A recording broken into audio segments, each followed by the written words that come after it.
Hello viewers, how are you. Hope that आप सभी जो अपने घरों में ठीक ठाक से होंगे, आपकी पढ़ाई अच्छी से चल रही होगी, आपके लेसन प्लान अच्छे से चल रहे होंगे। तो आज हम डिस्कस करेंगे लेसन प्लान 29 है मैक्रो का। इससे पहले हम 28 लेसन प्लान जो है वो अपने चैनल पे मैं अपलोड कर चुकी हूँ। अगर आपको चाहिए तो आप वहाँ से नोट डाउन कर सकते हैं और हेल्पफुल रहेंगे आपके लिए। अगर आप बना रहे हो तो फ़ायदा ले रहे हैं इसका, तो सब्सक्राइब ज़रूर करें, ये बिल्कुल फ्री है।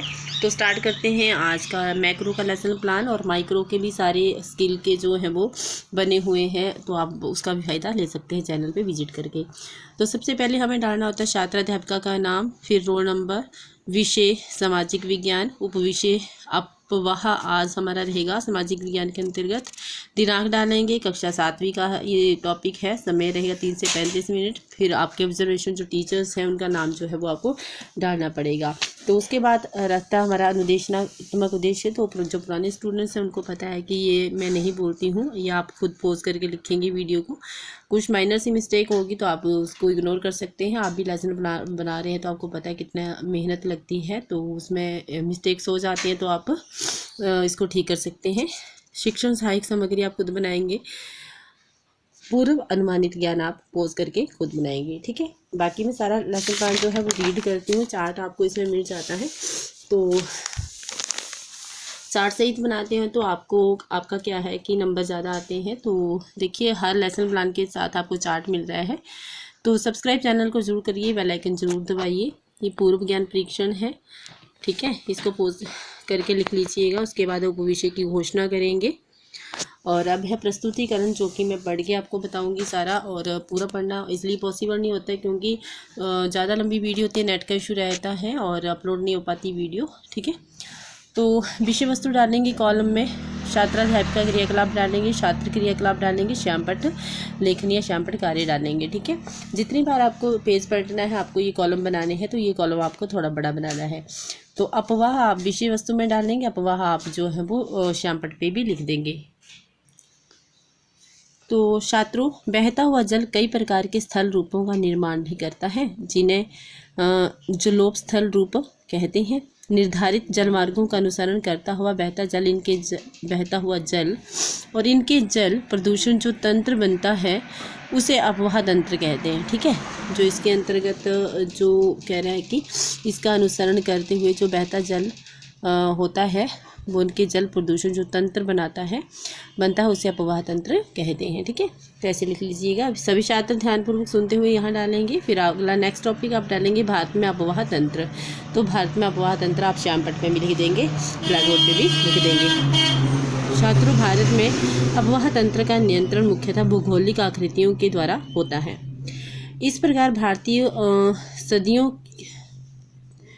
की मुख्य 2 भागों में बांटा गया है। यहाँ पे ये नदियाँ होगा, आप नदियाँ लिखिएगा। नदियों को मुख्य रूप से 2 वर्गों में बांटा गया है। तो पहला रहेगा हिमालय की नदियाँ और प्रायद्वीपीय नदियाँ। तो छात्रों, भारत के 2 मुख्य भौगोलिक क्षेत्रों में उत्पन्न होने के कारण हिमालय की अधिकतम नदियाँ 12मासी नदियाँ होती हैं। सभी छात्र ध्यानपूर्वक सुनते हुए। छात्रों, प्रायद्वीपीय नदियाँ मौसमी होती हैं क्योंकि इनका प्रवाह वर्षा पर, यहाँ पे प्रवाह डालना आपने, प के पैरों में र डाल के, इसको टॉपिक में भी आप लिख सकते हैं, प्रायद्वीपीय नदियाँ यहाँ भी आप डाल सकते हैं, ठीक है। प्रवाह वर्षा पर निर्भर करता है।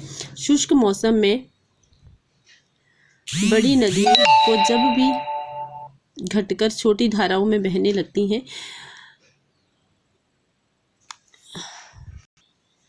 बड़ी नदियाँ भी घटकर छोटी धाराओं में बहने लगती हैं, ऐसे लिखिएगा।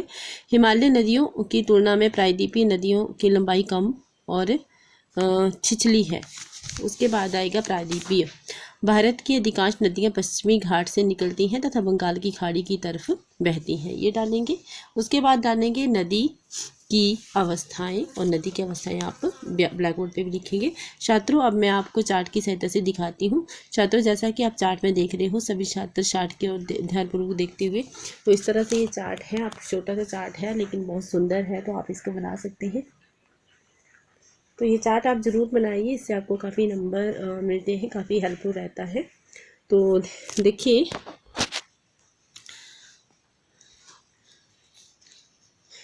ये अपने मार्ग के ऊपरी भागों के तीव्र अपर्दन किया करती हैं तथा अपने साथ अपने भारी मात्रा में विलेट एवं बालू का संवहन करती हैं। बालू होती है रेत।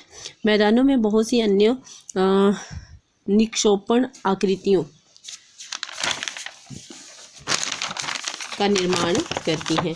नेक्स्ट आप टॉपिक डालेंगे हिमालय की नदियाँ, और ब्लैक बोर्ड पे लिख देंगे सिंधु, गंगा तथा ब्रह्मपुत्र हिमालय से निकलने वाली प्रमुख नदियां हैं तथा बड़ी सहायक नदियां इनमें मिलती हैं। किसी नदी तथा उसकी सहायक नदियों को नदी तंत्र कहा जाता है। तो ये चीज़ जो नदी वाला चैप्टर बनाया था उसमें भी है। प्रायद्वीपीय नदियां डालेंगे नेक्स्ट टॉपिक, और ब्लैक बोर्ड पे भी डालेंगे। छात्रों, प्रायद्वीपीय भाग की अधिकतर नदियां जैसे महानदी, गोदावरी, कृष्णा तथा कावेरी पूर्व की ओर बहती हैं, एक मात्रा लगेगी यहाँ, तथा बंगाल की खाड़ी में गिरती हैं। ये नदियाँ मुख्य अपने मुहाने पर डेल्टा का निर्माण करती हैं। तो नेक्स्ट आपका रहेगा अर्थव्यवस्था का महत्व। अर्थव्यवस्था नहीं, यहाँ पे होगा मेरे ख्याल से अत्यधिक महत्व या ऐतिहासिक महत्व। छात्रों, संपूर्ण मानव इतिहास से नदियों का अत्यधिक महत्व रहा है। नदियों का मूल प्राकृतिक संसाधन ही नहीं, घरेलू औद्योगिक कृषि के कारण प्रभावित हुई है। और नेक्स्ट रहेगा मूल्यांकन, जो आपके खुद करना है। इस तरह से वीडियो को पॉज करके मूल्यांकन में 2 प्रश्न आपको पूछने हैं, फिर पुनरावृत्ति का, उसके बाद आपको गृह कार्य देना है, फिर पर्यवेक्षिका के हस्ताक्षर करने। तो ये रही आज की वीडियो। नेक्स्ट टॉपिक में जल्दी ही मिलते हैं, तो चैनल को सब्सक्राइब करिए इसी तरह के नए नए लेसन प्लान बनाने के लिए, और बेल आइकन को प्रेस करिएगा, शेयर करिएगा दोस्तों के साथ, वीडियो को लाइक करिएगा। सो मिलती हूँ आपके साथ ही नेक्स्ट लेसन प्लान के साथ। तब तक के लिए take care, bye bye and God bless you to all.